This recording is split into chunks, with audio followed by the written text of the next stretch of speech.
My roommate, Olivia, a rich socialite, broke my Montblanc pen, which cost over 200,000 renminbi. Then, she had the audacity to accuse me of trying to extort money with a fake, and to top it off, she called her rich heir boyfriend to back her up. But the Porsche he drove looked suspiciously like the one I had in the auto repair shop. After class, I walked into our dorm room to find my desk in disarray, everything scattered on the floor. The most jarring sight was my Montblanc pen, a birthday gift from my best friend last year, leaking ink all over the place. Who did this? I stood amidst the mess, my gaze chillingly sweeping over everyone lounging on their beds. Silence. I raised my voice, asking again. Zhang Shui, who slept across from me, scoffed. Why the yelling? Can't keep your own things safe. Whose fault is it if they fall? Who did it? Speak up, or I'm calling the police. What's the cruelest thing done to you in the name of love? Tell me below. First, the heart breaks, then, karma breaks them. A chorus of laughter erupted from the room. Zhang Shui said with utter disdain. Your junk couldn't be worth more than 300 yuan. Calling the police. Who'd bother with you? I took out my phone and took pictures of the crime scene as evidence. As I exited the gallery, I received a WeChat message. It was from Chloe, our dorm's resident peacekeeper. It was Olivia who knocked over your things. Anna, she didn't mean it. Don't be angry, just clean it up quickly. I replied with a simple thanks. Didn't mean it. Who was I kidding? Olivia and I had been at odds since freshman year. She was the school's notorious most beautiful campus belle, having bought her way to the top with hired online fans. Yet, she remained resentful of my victory over her in a student election back then. That incident alone wouldn't have escalated our feud to this point. At most, I would endure her sarcastic jabs, treating them like a dog's barking. What truly made her see me as a thorn in her side was when the senior she had a crush on confessed his feelings to me in my sophomore year. This happened the day after she'd boasted that she'd have the senior wrapped around her finger within 2 weeks. Olivia lost face and pride completely with that stunt, but instead of confronting the senior, she turned her hatred on me, believing I'd used underhanded tactics to steal her soon, to be boyfriend. Crazy. From then on, Olivia started buying gifts for the other girls in the dorm, taking them to high-end restaurants, and systematically winning them over. The 4 of them formed a clique, excluding me. Once, when our advisor asked Olivia to relay exam times and locations, she deliberately said in front of me, "My dears, I've sent the time and place to the group chat." I eventually had to ask a dorm in the next building to find out. I could tolerate these minor, inconsequential annoyances. My father always told me that if fate blessed you with beauty, a wealthy family, and strong principles, it was inevitable you'd encounter a few idiots. I wholeheartedly agreed, but this time, she had damaged my birthday gift from my best friend. This was unforgivable. Zhang Shui was still droning on, calling me a country bumpkin and a snob. I strode over to her bed and yanked open her curtain. Ah, Anna, are you crazy? You scared me. Ignoring her, I snatched her phone. Sure enough, she was in the group chat, reporting to Olivia and mocking me. Caught red-handed gossiping, she looked somewhat flustered and reached out to grab her phone back. Give it back. I'll return it in a moment. Glancing at their chat history, I couldn't help but chuckle. Zhang Shui, are you Olivia's lapdog? So much sycophancy. You're the dog. Who's been barking like a dog? Anna, damn it. Give me my phone back. Disregarding her, I pressed the voice message button and sent it to the group. Olivia, the pen you broke is worth 200,000 renminbi. Either you're back in the dorm within half an hour, or I'm calling the police. After sending it, I tossed the phone back to Zhang Shui and started cleaning up the mess on the floor. Besides the pen, my photo with my mother was also shattered. My mother passed away when I was very young. This was the only photo I had left. Now, a fine crack marred its surface. I clenched the photo frame tightly, my nose stinging. This time, I wouldn't let Olivia get away with it. When the half-hour deadline passed, Olivia showed no sign of returning. I picked up my phone and dialed 110. Just then, Chloe, on her way to the restroom, passed behind me and gasped, "Anna, are you really going to call the police?" Swish, swish, swish. The other 3 girls pulled back their curtains and peered down. I nodded, about to dial, when Chloe placed her hand on mine. "Anna, we're all dorm mates. We don't need to escalate things like this. Olivia probably didn't do it on purpose. What will people think of her if this gets out? This is why they call her a people pleaser." Indeed, she hadn't been bought off by Olivia, wasn't in their clique, and had never bullied me, but she always wanted to sweep issues under the rug, maintaining a false facade of harmony. "I don't want to escalate things either," I said, looking at her. Why should I, the victim, be the one to tolerate it? Why should I consider the perpetrator? What does it matter to me what others think of her? I gave her a chance. She chose not to come back. As soon as I finished speaking, the dorm door was slammed open. Olivia, in a Chanel haute couture outfit and red, sold Louboutins, strode in with a clack, clack, clack. Anna, have I given you too much leeway? Seeing her, Zhang Shui immediately hopped off her bed and stood behind Olivia. Olivia, impeccably made up, carried an LV monogram bag in her left hand and several luxury shopping bags in her right. That ensemble was atrociously tacky. I rolled my eyes and asked, "Why did you break my things?" Olivia glanced at the cleaned-up items on the desk and sneered, "You actually cherish this junk. A 200,000 renminbi pen. Anna, have you ever seen 200,000 renminbi in your life?" "Exactly," Zhang Shui chimed in. "Besides, Olivia didn't do it on purpose. What proof do you have that she meant to?" I almost choked on my own laughter. How could it be on purpose to knock over my photo frame, which was placed at the very back, and my pen? Tell me. "Oh," Olivia suddenly said with a malicious clap of her hands, "so that's why you're throwing a tantrum. I forgot. Your mother died early, leaving only one photo. No one taught you how to behave, so no wonder you're so ill-mannered." She curved her lips slightly, leaned in, and said venomously, "Anna, don't you think you might have caused your mother's death? Otherwise, why would she have died so soon after you were born?" Slap. I raised my hand and slapped Olivia. My eyes were icy cold. "Apologize." Olivia, stunned by the slap, covered her face, speechless for a long moment. Only after a while did she react and lunged to strike back. I grabbed her hair and pulled her back, raising my hand for 2 more slaps. "Forget it. People like you will never apologize. Consider these slaps as my mother's compensation." "Anna, you dare to hit me. Do you know who my father is? You dare to hit me?" Olivia shrieked in rage. Zhang Shui, seeing that I actually dared to act, retreated a few steps. I picked up the pen and placed it on the desk. "Pay up at the stated price, or I'm calling the police." "Olivia, choose one." "I choose neither," Olivia shrieked in frustration, smashing her belongings onto the floor. "Anna, you just wait. I won't let this go. You BTCH.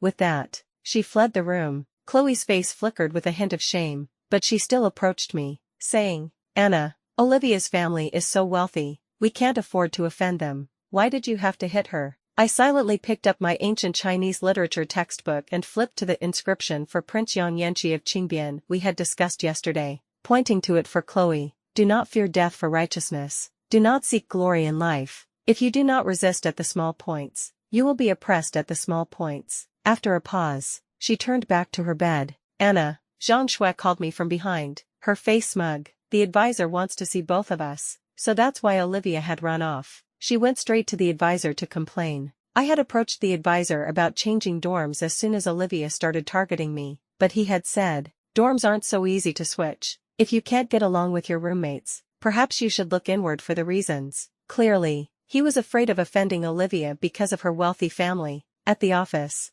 Olivia sat before the advisor, weeping dramatically. Zhang Shui hurried over and hugged her. The advisor glared at me. "Very good, Anna, how dare you assault a fellow student? This is a school, not your home, and it's not a place for you to throw tantrums." I clenched my fists. They say university is a microcosm of society, where everyone values money, looks, status, and family background, but I chose Chinese literature because I loathed such vulgar social dynamics. I always thought a prestigious institution renowned for its literary programs would be different, noble, but now, it seemed that everywhere had its share of detrimental parasites that dragged down the overall quality. Advisor, you can't just listen to Olivia's side of the story. You summon me here and reprimand me without even asking. Isn't that unfair? What is there to ask? The advisor pushed up his glasses. Look at how you've beaten up poor Olivia. The evidence is clear. What else do I need to ask? How about this? Anna, you apologize to Olivia first, and then tomorrow during class,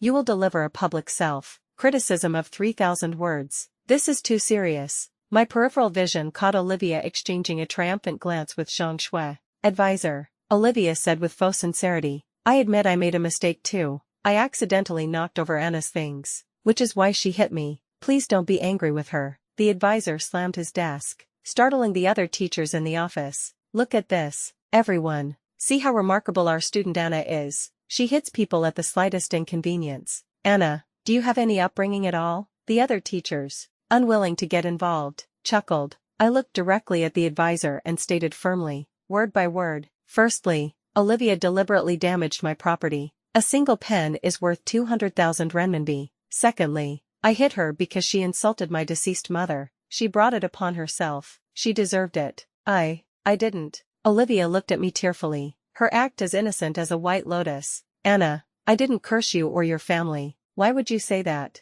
I saw her pinch Zhang Shui. Zhang Shui immediately understood and said, yes, advisor, I was there. Olivia absolutely did not curse Anna. The advisor shook his head in exasperation. Anna, do you have anything else to say? I took out my phone, opened the photos I had taken, and placed them before the advisor. So many things on the floor, and you still call it accidental. The advisor glanced at them with a lift of his eyelid and sneered. All your belongings combined wouldn't be worth much. Besides, I don't see anything broken. Bottom line, hitting someone is your fault. Heh, I was truly opening my eyes today. So, whether something is intentional or not is determined not by motive, but by its monetary value. Olivia leaned in to look at the photos and said, Anna, if I damaged your belongings, I can compensate you for the exact price. But you claim this pen is worth 200,000 RMB. Excuse me, even if my family is wealthy, we can't be blackmailed like this. The advisor looked at me with displeasure. Lying has its limits. A pen for 200,000 renminbi. He pulled a stack of papers from his drawer and flipped through a couple of pages.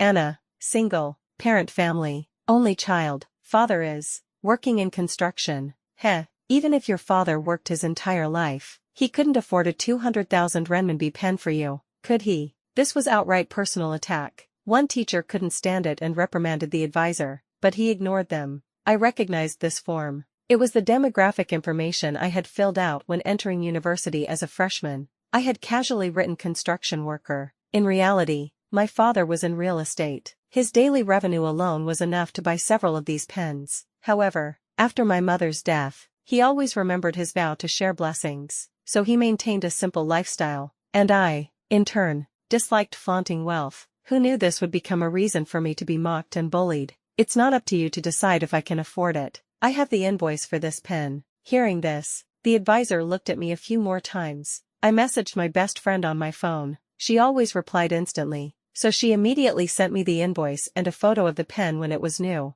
The advisor looked at Olivia. This is impossible, Olivia exclaimed loudly, snatching the phone from the advisor's hand. Looking closely, she burst out laughing. Anna, your friend must have tricked you. The invoice looks quite convincing, but, which Montblanc high luxury pen has engraving on it? Only the 29 renminbi and 90 cents Taobao free shipping specials have that treatment. For the first time in my life, I felt exhausted talking to an idiot. She clearly didn't understand the principle that money makes the world go round. However, Olivia's family wasn't considered truly wealthy compared to mine or my best friends. It wasn't surprising she wouldn't know this. The advisor, even more biased towards Olivia, made the final pronouncement. All right, let's put this matter to rest. Olivia, calculate the cost of the damaged items and compensate her. As for you, Anna, apologize to Olivia immediately and write a 3,000-word self-criticism. I'm sick of seeing you. My belongings were broken, yet I wasn't allowed to state their value. Instead, the person who broke them was to calculate it. What great authority. I took my phone and dialed 110, placing it on the advisor's desk. If you don't believe me, you can all go and get this pen appraised. I dare to call the police because I am certain this pen is genuine. Olivia, will you pay or go to the police station? Before I could get her answer, there was a knock at the door. A man in a suit stood at the entrance. Excuse me, I'm Mr. Zhou's assistant. I'm here to resolve the matter of Miss Zhou being assaulted. Song, brother Song. Seeing the man, Olivia cowered like a mouse spotting a cat, shrinking back. Although the man was an assistant, he showed no respect to the boss's daughter, directly ignoring her and asking the advisor for an explanation of the situation. The advisor's embellished account was unbearable, so I interjected a few times. The man nodded. I understand. Miss Zhou's actions were indeed inappropriate. As for this pen, he glanced at the photo, then pulled a check from his pocket, filled it out,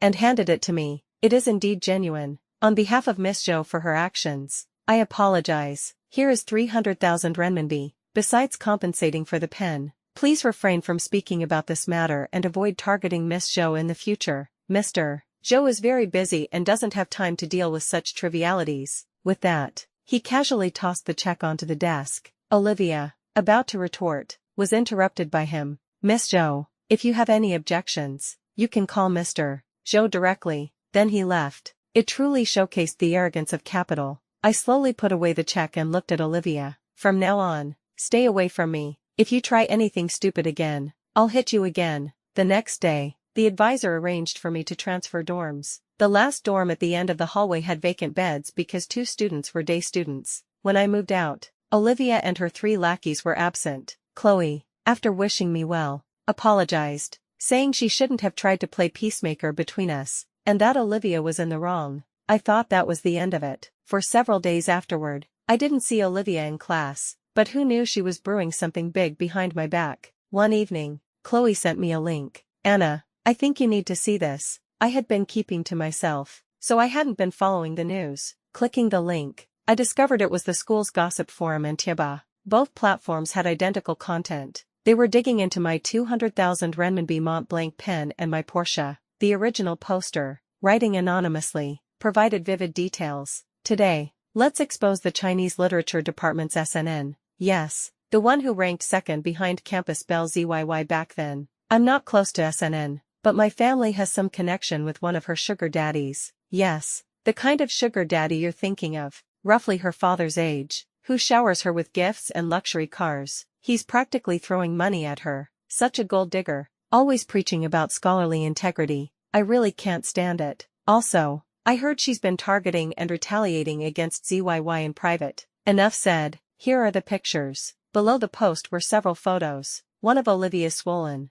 pitiful face, photos from outside the police station, and some staged chat records. I knew immediately it was Olivia's doing. The school, being a hotbed of gossip, quickly pushed these 2 posts to the top. Chloe urged me to clarify, but I felt indifferent. I wasn't living for Olivia's approval. Let others say what they would, but I never expected her to escalate something so baseless to this extent. I received a call from my father late at night. My father, with fire in his eyes, asked why I hadn't told him I was being bullied at school. I jolted awake. Dad, how did you know about this? My dear daughter, it's all over the internet. I couldn't possibly not know. I quickly scrolled through the platforms and discovered that Olivia had been spreading rumors everywhere and had even bought internet trolls to push the narrative to the top in the shortest possible time. University student bullying, gold, digging, Porsche, sugar daddy, these keywords, combined, perfectly captured the contemporary public's attention, especially with the recent fervor surrounding village girl scholars. I had inadvertently stumbled into a sensitive topic. The comments attacking me ranged from subtly sarcastic to outright curses at my entire family. Some even petitioned for the school to expel me. Hiding behind their screens, they were easily ignited by words. Their judgment clouded. They roared. Village girl scholars also have the right to speak. Our hard work is trampled by scum like her. I am a village girl scholar, and today, I speak for myself. Keeping such people in school is a waste of resources. She should drop out and become a rich man's canary. Olivia's move, using propaganda and a borrowed knife to kill, was masterful. My dear, my father sighed. I should have advised you to be more low-key and frugal from the start, but now I realize, earning so much money is precisely so you can live a life of your own choosing. Wait for me. Dad will come to school tomorrow and back you up. No need. I refused my father's help. I have to grow up sometime. Compared to the real world struggles, this is nothing. I will fight this battle myself. I wanted to resolve this as a young woman, not with capital against capital. If she could fight an information war, so could I. After a long time spent appeasing my father, I reviewed the situation overnight. I systematically refuted each of Olivia's accusations. I presented evidence of Olivia hiring internet trolls to become Campus Belle, as well as proof of her actions this time. In addition, I had our medical reports from the police station, along with the police's case closure report, and of course, the invoice for my Montblanc pen, along with my driver's license and car registration. Compared to Olivia's vague, mud-slinging accusations, my evidence was airtight. Since she had hired internet trolls, I decided to buy trending topics. Within half a day of posting, my content's popularity far surpassed Olivia's original post. The netizens gradually calmed down, finding my arguments more coherent. However, a portion of them remained swayed, fixated on the sugar daddy accusation. Having an invoice doesn't mean you bought it yourself. The car registration in your name could have been a gift.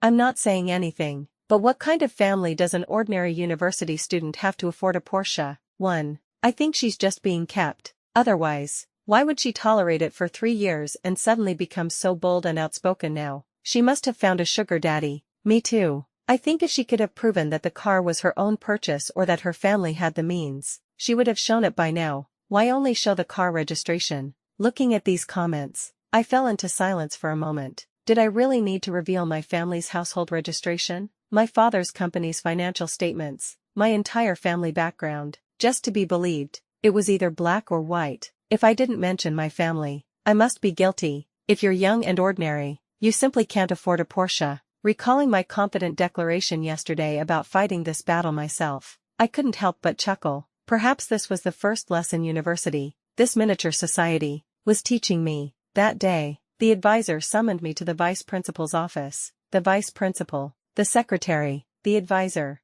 and Olivia were all present. I finally saw Olivia's father. I racked my brain, trying to recall. Finally, it clicked. The Zhou family from Port City. They were in the jewelry industry. The Zhou family was a major player in Port City, but the patriarch had multiple children, including Olivia's father. Because he was not highly regarded, he moved to the mainland. He had met my father for dinner several times, hoping to discuss potential collaborations. However, my father, believing his business wasn't a good fit with jewelers, declined. I had heard about this from my father, but I distinctly remembered that both of the Zhou elders' children were studying abroad, and I had seen photos from their social media. So how could Olivia be here? I kept staring at him. He furrowed his brow and glanced at me. It seemed he didn't recognize me. Olivia whispered, "Anna, what are you flirting with my dad for? Have you become so desperate to hook up with men that you're setting your sights on my father?" I smiled and replied, "I just can't understand how your father, who seems like a rather intelligent person, could have had you." The vice principal cleared his throat. "The reason we've called you here today is to discuss the recent online incident. The matter has escalated considerably and is seriously impacting the school's reputation. This is not what we wish to see." The vice principal's tone was official, as if delivering a directive. After deliberation by the school's leadership, the preliminary solution is to suspend Anna's studies. The school will issue a statement on our behalf, and we will discuss further actions after the heat dies down. He then glanced at Olivia's father's expression. I let out a cold laugh and started clapping. This is truly the hallmark of a prestigious institution. I am truly enlightened. An incident has occurred, and instead of dealing with the perpetrator, you're dealing with the victim. Olivia fabricated and spread rumors, escalating the situation. Yet I am being asked to take responsibility for her actions. I am not satisfied. The vice principal sternly said, "Anna, what evidence do you have to prove that Olivia posted those messages?" "You have none, right? But your posts were all under your real name. Besides, it's only a temporary suspension, not expulsion. You know the online outcry is for your expulsion. Young women, especially at this age, must not stray from the right path." The last sentence was loaded with implication, making me want to vomit. "Are you trying to threaten me with expulsion, vice principal? It's my final year. What's the difference between a suspension and repeating a year? Is the school leadership's handling of affairs so unfair?" The secretary also sighed, saying it was wrong, and was then politely asked out of the office by the vice principal. Olivia's father spoke up. 500,000 renminbi. His eyes held the indifference of capital. "For the suspension or transfer to another school, I can offer you 500,000 renminbi as compensation, but this matter ends here. I don't want to hear another word about it." Olivia stood beside her father, humming with pride. As I was about to argue further, the office door opened. The principal and my father entered one after another. My father snorted, "Mr.